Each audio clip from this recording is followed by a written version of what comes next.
Thank you special. Yeah. Pure deliciousness. Pure deliciousness, man. My name is Banky, man. Everybody calls me Banky. That's the name that I got from my grandmother when I was young. I'm coming out here after 30 years. Yeah, I ain't got nothing, but I'm gonna have something because I'm rich in personality, you know, and I'm rich in love. My family love me, and that's really all that counts. Shout out to everybody out there on YouTube, man. I appreciate y'all, man. Much love, man. Team Banky Pound all day. Shout out to my family members. I love y'all. Big shout out to everybody who rock with my Sam Pitts video. I got a lot of love and good comments back about the Sam Pitts video. A lot of y'all really took to his story. You know, and like I told you, he was a very, very unique guy.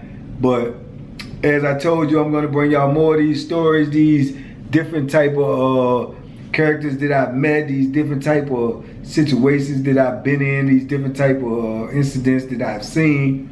So hopefully y'all enjoying it, man. We're gonna keep going, we're gonna keep pushing forward, we're gonna build them numbers up, man. So like I always say, you know, like, subscribe, share, you know, get this video out there, man, and talk to some other people, get them to come over here and join this good family we got going on over here.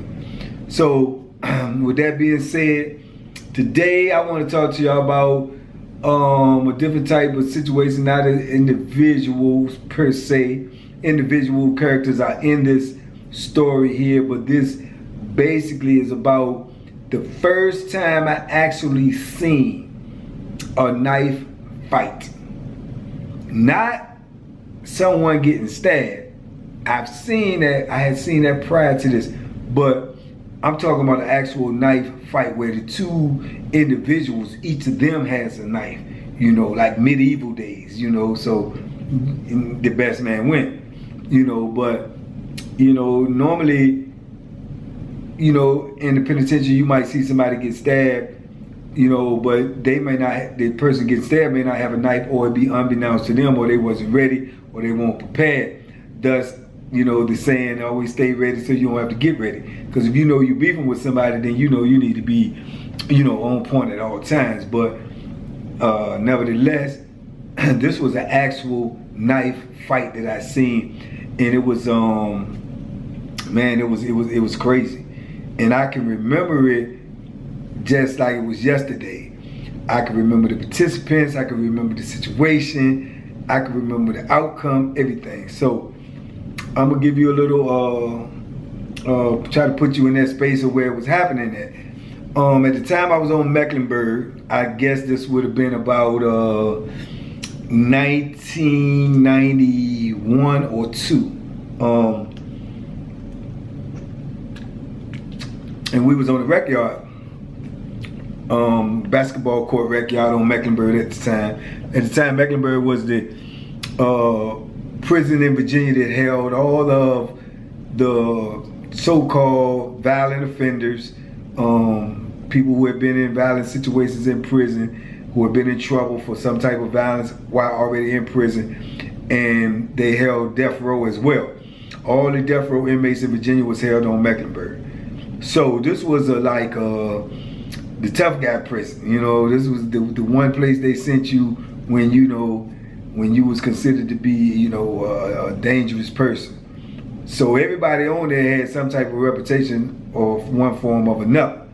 So with that being said, you know, everybody on the camp developed and used some level of respect for each other, because you knew that the next dude beside you wasn't no sucker, and vice versa. So on the yard over there where we was at, that would be where dudes gamble at and play basketball. And a lot of the gambling went on over there, and I mean, you know, it'd be big money, you know, big money for what's considered in prison. Maybe not big money out here to y'all, but big money to what was considered big money in prison. So dudes be losing their money, man, and they lose, you know, their livelihood, things that they need to survive in there, but they be gambling, and sometimes they go all out there, man, and might lose everything.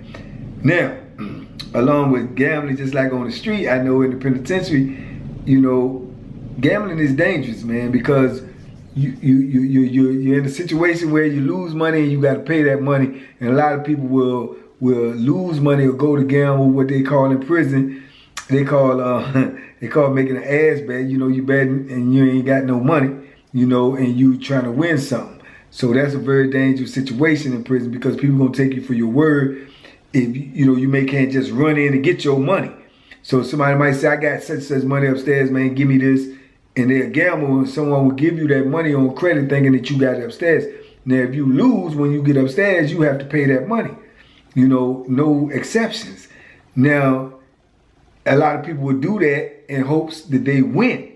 And then when they get upstairs, they never have to pay the money. But they never had anything upstairs anyway. That right there is ultra dangerous. And a lot of people will throw their life on the line with either a gambling habit or just being foolish and do things like that, hoping or thinking that they're gonna win, and they don't, and then you're in a world of trouble. So this particular day we was out there, I went out there with a homeboy of mine. We was playing basketball and whatnot, but the dudes was gambling and everything. And it was all these killers at the table, man. I mean, killers. It's literally dudes at this table that done killed on the outside and on the inside. So it's a dangerous game, and it's a dangerous situation to be in. So anything can happen at any time. So this is what's going on right here, and you know, you in the mix of this. So you know, crazy atmosphere, man. But this is when I think back on things like this, it just blows my mind, the situations that I was in. And when you're in these situations, man, it just seems so normal to you because you used to it now. But you know, looking back now, just even being out here a year, man, I was in some crazy situations. So I can remember them dudes, man, playing that day, man. There was a lot of tension going on in the game. And like I say, there's multiple killers in this game. And when the game was over, everybody tallying up what they owe, who owe what, this, that, and the third. So we leave off of the yard, and on Mecklenburg, when you leave off of the yard, you go off of the yard, the guards come and open the gates, you leave off the yard, and you had two different buildings. So some people are going to 3 buildings, some people are going to 2 buildings. So we have to separate, and they go this way and we go this way. So as we're going one way to go to our building, over the 2 building, and the other people are going to 3 building, it was actually a white dude that was running this particular poker game. Yes, a white dude in prison. So you know right now where the story is going, because, you know, I mean, in prison it's just a fact, not fiction, that, you know, it's predominantly black. So out here in society, you know, black people or non-white people might be, you know, the majority. You know what I'm saying? I mean, it might be the minority. But in prison, you know what I'm saying, white people are actually the minority, because there's not that many in there. So when you are in there and you are in a situation like you are on Mecklenburg and you are involved in gambling, then you have to be a person that can be, you know, able to withstand whatever comes with that. And that means you're going to have to be a tough cat and a cat with a pretty big heart. Because normally in prison, a white dude is not going to be involved in no gambling, and especially they're going to be involved in no gambling with no black dudes, because he always going to feel like they're going to try to advantage take him. They're not going to pay him. They're going to try to, you know, test his mettle or whatever. And that's normally the case. So in this situation, like I say, this dude was known to, he was known, I think his name, I know his whole name, because ironically too, in prison, you got some people who developed whole names. You call them by their whole name. It's a whole rack of them, man. You know, did you just call their whole name out? It's like I just told y'all about Sam Pitts. You call his whole name out, you know. Stacey Perry, Bo Billy. It's just a lot of dudes that's their whole name. This particular white dude, I don't know where he's at now, whether he's still locked up or not. So the way the story goes, with respect to that, I ain't gonna say his whole name, but I just say people who know him and know the situation gonna know what I'm talking about. His name was Jesse, and his last name began with a P. So I just say Jesse P. So Jesse P was running the game. So when we separated and Jesse then went to their side to go to their yard, the rest of us is going to our side to go to the yard. So we're separated now by gates, and officers is out there and everything. So Jesse hollers out to this dude named Tink. Shout out Tink too, man. Tink did a lot of time, man. I think as much as me or even a little bit more. Got out and went back and something too. But he's back out again. I recently seen Tink, you know, physically seen him probably about 4 or 5 months ago. So shout out Tink too, man, if you watching this. A little bitty dude, man, but a hot biggest Texas, man. And for the most part too, for the most time I know him, he stayed in something at all times. I don't think I was ever around him for more than 6 months and he wanted some type of drama or altercation or something. But like I say, he was far from scared and he was always trained to go. So we walking across our side of the yard and they going on their side, and I heard Jesse holler out to Tink, just as casual as if you telling somebody, hey, bye or whatever. He was just as casual as he wanted to be. He said, hey, yo, Tink, yeah, when we come out this evening, if you don't bring that money out, bring your knife too, man, and be prepared to kill somebody or to die. So I was like, you know, I was like stunned to my ears. Did he say exactly what I thought he said? So Tink was like, what you say? He was like, you heard what I said? So he was like, you know, all the profanities. What? Blah, blah, yeah, I'll be out here. You make sure you be out here. I don't know who you think you talking to. Da da da da. Woo woo. And they, you know, they in it now. So, you know, the white boy ain't say nothing else. Jesse was like, all right. So we went in. So we going all on our side now. Everybody's talking about it. Man, you heard what he said to you, man. What's up, man, with you? He said, man, I killed that cat, man. Why? You know, he don't know what he messing with. I don't know what he's talking about. You know, da da da. So it's on there. You know, that's nothing that you can say in penitentiary is going to be taken lightly. There's nothing that you can say that you can just brush under the rug. It's automatic now. It's going to be some type of fireworks and drama when these doors open back up for us to come outside. So man, the whole, you know, aura of what of the day had changed now. So now everybody is knowing about this. Everybody's talking about this. Everybody on edge. Man, did you hear what Jesse said to Tank? Man, you know, yeah, we go out there this evening. They supposed to do this, do that, or whatever. So man, everybody's in high anticipation about what's going to happen. So later on, after counting has been done and lunch and everything has been served, they're gonna ready to call rec, man. So I can look and see everybody, you know, on edge. I can see Tink and his entourage, his buddies and stuff. You know, they congregating, they getting ready. You know, they getting war ready because it's war on the table. You know, so they getting war ready.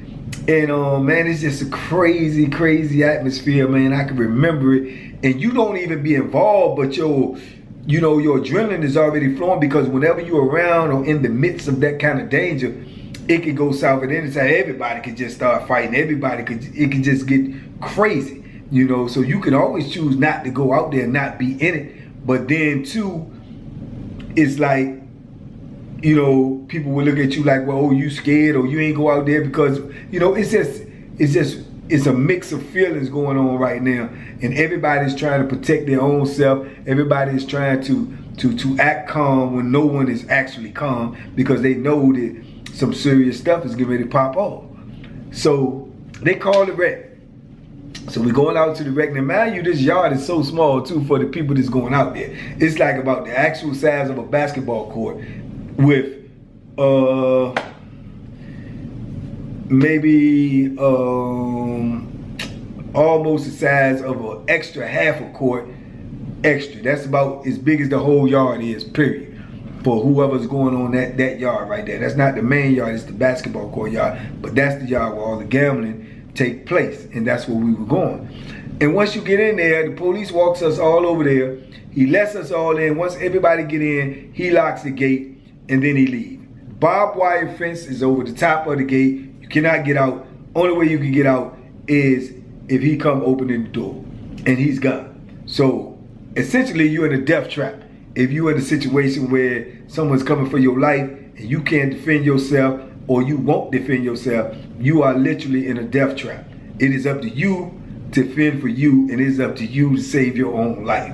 You need to know that every time you go out on the yard in prison, or every time you walk out of your cell in prison, for that matter of fact. So That's something that all you young cats out here right now doing all this foolishness out here on the street need to think about. These are the situations and the conditions you will be placed in when you're in prison. So we on this small yard and the tension is already thick. Instead of dudes going grabbing the basketball, playing basketball, going getting the cars, start playing the cars, everybody dispersed to their own little corner of the fence, their own little corner of the yard, because everybody know what's going on. So just like a movie, man, this is one of the wildest scenes I've seen, like in actual real time. It's like a movie. As soon as the officer was out of sight, Jesse was at the back of the fence sitting down, and you could see he had his whole forearm wrapped up, and he was sitting down, and Tink was all the way on the other side talking to his guys. Now, mind you, Jesse knows the play. He knows he's out here with a bunch of black guys, number one, and he knows he's in prison. He's not an idiot. He also had a couple of white dudes out there with him as well. Each one of these white dudes was just as dangerous as the next man beside you. One of them, as a matter of fact, if I remember correctly, I think his name was Tim. I think his name was either Tim or Tom, but he had recently had a body in prison within the past decade. He had actually killed someone in prison within the past 10 years.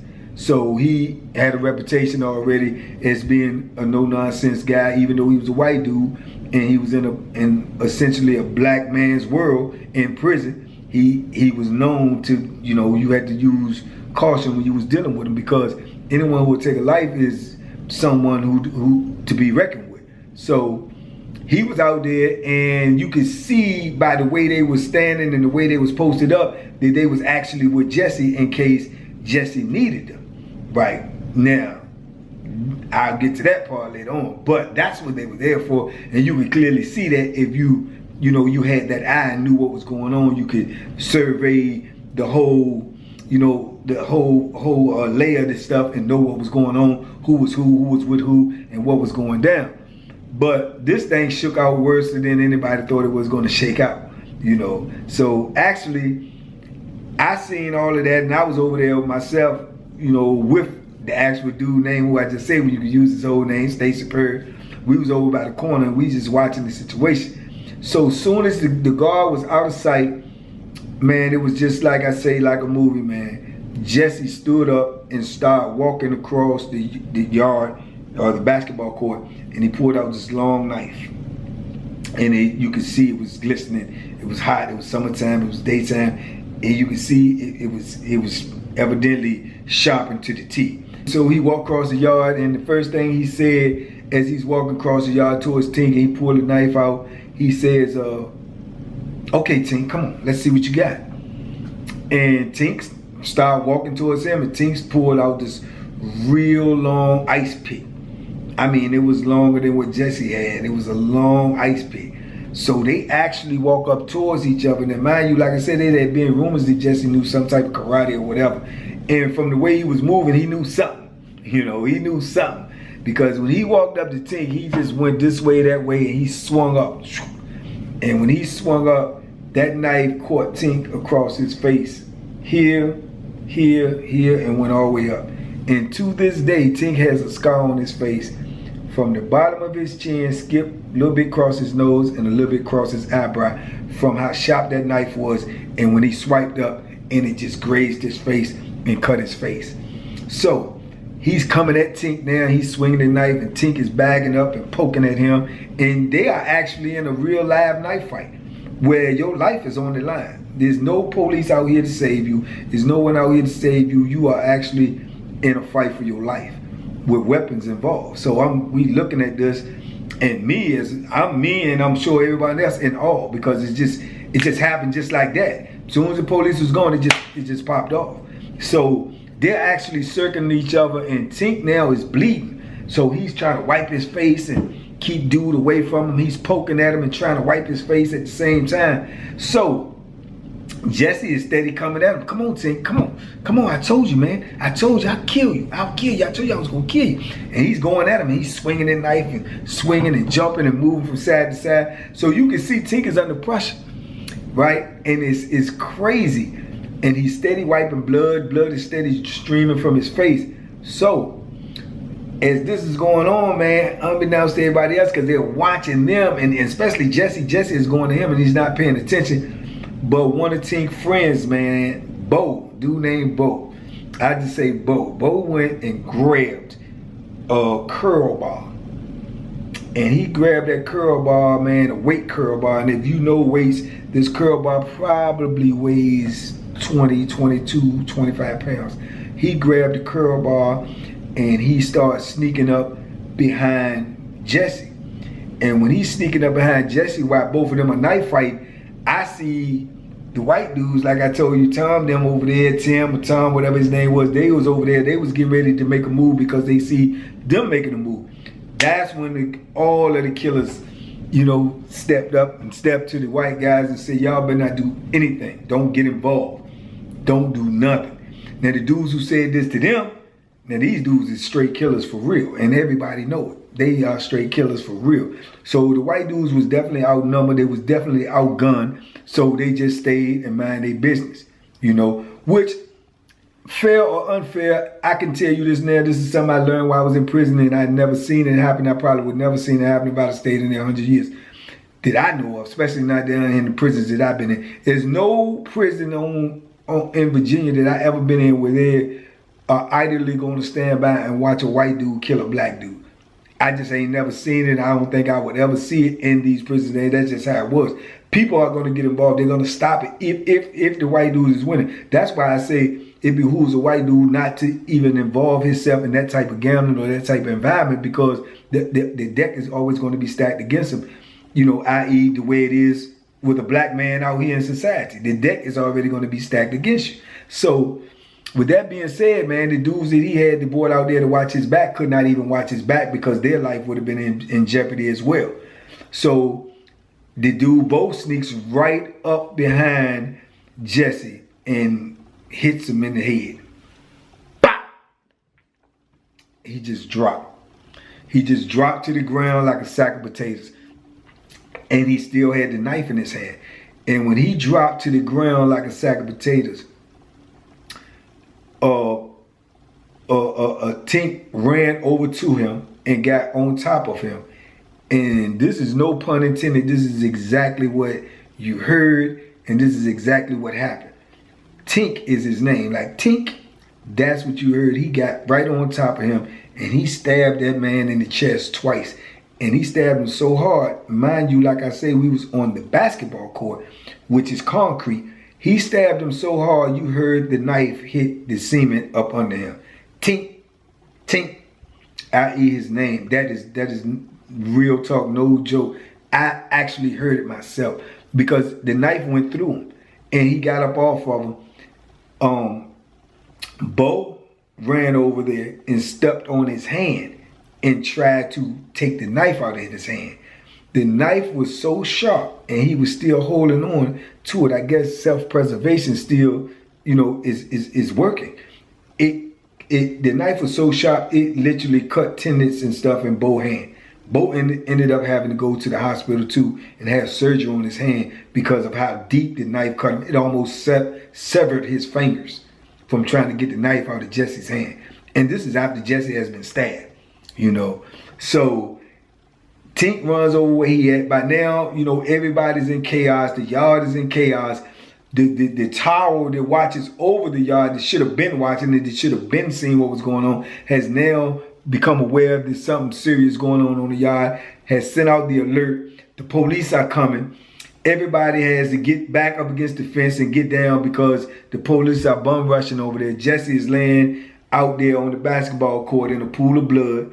You know, everybody has ran to their own corners and everything and tucking their knives and trying to hide. You know, it's up to the police to try to identify who was involved in the situation. They see Jesse down there. They know he needs medical attention. They get medical over there for him. He's laying on the ground. He's shaking, you know, bleeding to death. Then, you know, they start taking people off the yard. And you can hear them telling them that they're going to have to medevac him out here. He's going to need the helicopter.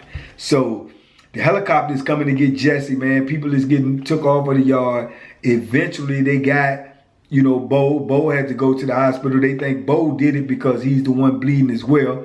But eventually they got Bo, they got Tink, they got the people that was involved Jesse got medevac to the hospital, and you literally had dudes. This is the heartlessness of prison, the hardness of prison that people, you know, have been conditioned to be because of the environment they're in. You literally had people taking bets on whether or not Jesse was alive or dead, whether Jesse was going to live or die. People literally had bets on that situation right there.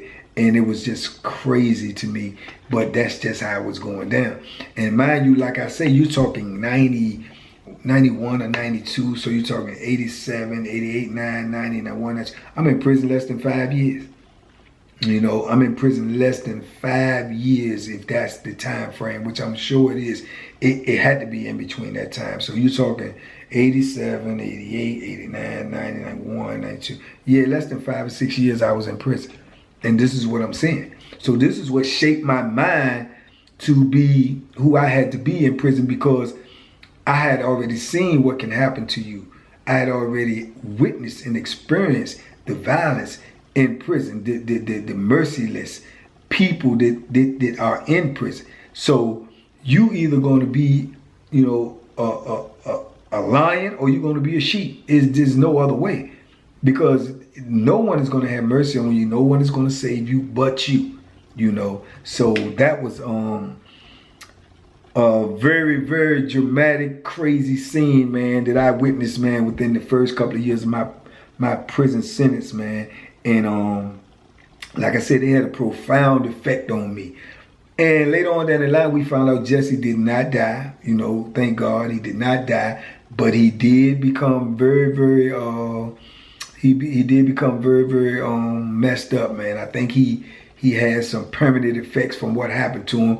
I heard one time he was in a wheelchair. He was wheelchair bound from that situation. But I also heard later, a couple of years later, he was up and moving, but he walked kind of funny and had some faculties that were still messed up because of that situation. But all of that situation right there happened because of a couple of dollars, a couple of slick words, and it turned into a life or death situation, you know. And those are the type of things that happen in prison every single day, you know. So I think Tink ended up getting a little more time, and back then, you know, they wasn't even giving out a lot of time for those type of situations. And that's what made prison in Virginia at that time in the early late 80s and early 90s ultra dangerous. Because people were able to maim, kill, and disfigure you and get less time than what they got on the street to come to prison. You know, I know dudes that literally got murders in prison and got 10 years. I know dudes who got maimed dudes in prison and got 3, 4, 5 years. You know, I don't know the psychology behind that. I don't know what it is, but it was like that for a long time before they started changing the laws and opening up these new prisons where the dudes who was acting that type of violence, there was a consequence to pay to it, let alone more time. It was just these new prisons that they built for it, you know, with these guns on the prison, with these dogs, and they shoot you. So it was, they made the penalty so high that if a dude did want to create that type of violence, he knew that he was going to pay an ultra price for it. So it kind of curtailed all that violence. And in that sense, I think it worked with what they did by building these other prisons and you know, letting the guns and stuff come in. But then it just changed over to them. They became the bully. You know, they shoot you for no reason. They shoot you for raising your voice. They shoot you for stepping across a line. So you just exchange one set of violence for another set of violence, you know. And who's gonna stop them? What's the recourse for them? They was doing it, you know, with you know, no penalty to them at all. So it's just man, it's just a crazy situation. The way prison is a crazy situation. That, you know, the things that happen in prison that a lot of y'all out here in society don't know about. That's why, like I say, every day I live the way I live. That's why I feel so blessed. That's why you know, I've been through what I've been through, and I can still smile because I know what I came through. I know I didn't have to make it through. I know each and every day of those 33 years, my life was on the line. You know, my health was on the line. You know, my whole, you know, being was on the line. And for me to make it through that, I just feel blessed, and I feel there's a purpose for it. Maybe it is to share these stories, you know. Maybe it is a young kid out there that's on the fence about prison and out here playing with these gangs and playing with these guns. He might see this and might understand prison ain't nowhere you want to be, bro. Not even for one day. It's nowhere that you want to be, you know. And I can promise you, it ain't no guarantee that if you go in there, you coming out. And it's even less of a promise that if you go in there, you coming out like you went in, you know. So these are the things we got to consider, man, when we out here in this free world and we not paying attention to what we're doing in the situations we putting ourselves in, especially if it's a prison situation, man. You know, you need to think real hard before you make those type of decisions.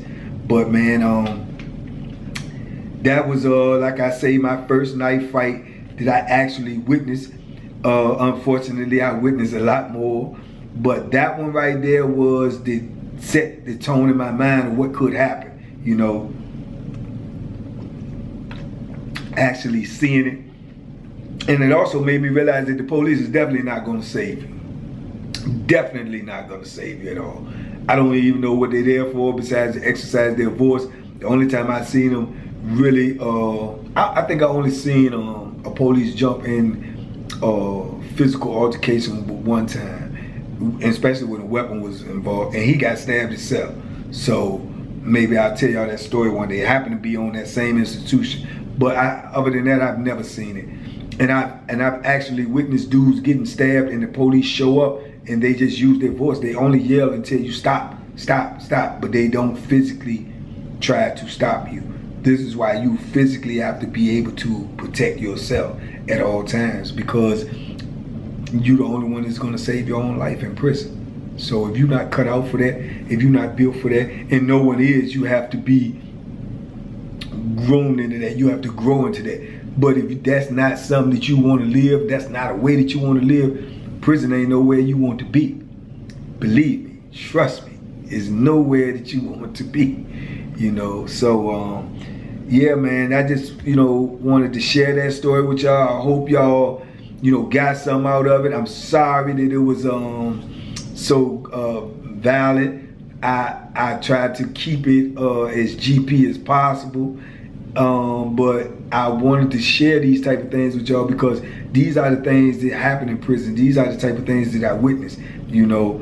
And it's like I say, it's always a blessing to come out of these lessons, you know. And the blessing is, man, that Jesse lived, man, and somebody didn't lose their life for something as petty as a couple of dollars or some words.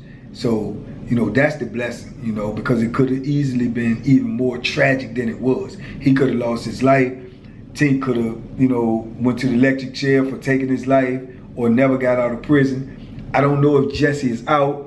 I will check and try to find out, see if I can find out. I do know Tink is out, and I seen him. I don't know about Bo. I never really ran into him again at all. But a lot of the dudes that was in that situation or that was witness to that situation is out of prison, and I have actually talked to some of them. But that's just, like I said, one of the stories of many that I hope to share with y'all in the near future. Like I said, I hope y'all found it interesting or educational, and you got something out of it to get some type of grasp of what type of life that people is living in prison. If you have someone in prison, if you have a loved one in prison, if you know someone in prison, you know, I encourage you to show them some type of love, some type of support, some type of encouragement, because trust me, 9 times out of 10, the life that they living and the things that they're going through, they not telling you because of the simple fact that it's just too much to put on a person, because it's most of the time it's going to be too much for them as well. But trust me and believe me when I tell you, your love and support means the world to them. So if you know somebody, man, show them some love, show them some support, and pray for them at all times. So with that being said, man, I appreciate y'all rocking with me, man. If you're watching this and you ain't subscribed, please go subscribe. And if you are subscribed, go get some more subscribers and bring them over here with y'all so we can build this thing up, man, and share this good old information and this good positive vibes and this good energy. And we're going to keep growing and growing and growing. And we're going to spread this positivity all over the world, man. Feed the positive and starve the negative. That's what we trying to do over here, and we trying to prevent some people from making the mistakes that I made and a whole lot of other people made and put themselves in this death trap called prison, and just pray that they can get out of it. So we don't want to even get in it, so we won't even have to be in that situation to try to get out of it. So that's what we trying to share this information for. So with that being said, man, I love y'all out there. I appreciate y'all, man. Team Banky Pound. Shout out to all my family members. Shout out to everybody that's been rocking with me from day one. I hope you keep rocking with me. We're going to keep on moving forward with this good positivity and this good energy. We're going to keep vibing. So stay tuned. I got more videos to come. And hey, peace and love.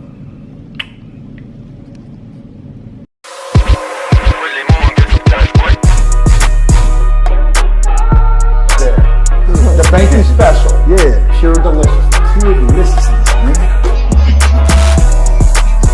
My name is Banky, man. Everybody calls me Banky. That's the name that I got from my grandmother when I was young.